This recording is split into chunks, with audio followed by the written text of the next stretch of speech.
மீனம்மா அதிகாலையிலும் அந்தி மாலையிலும் உண்ட ஞாபகமே.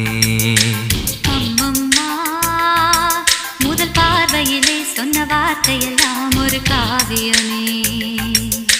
சின்ன சின்ன ஊடல்களும் சின்ன சின்ன மோதல்களும் மின்னல் போல வந்து வந்து போகும். மோதல் வந்து ஊடல் வந்து முட்டிக்கொண்ட போதும் இங்கு காதல் மட்டும் காயமின்றி வாழும். இது மாதங்கள் நாட்கள் செல்ல நிறம் மாறிடும் பூக்கள் அல்ல.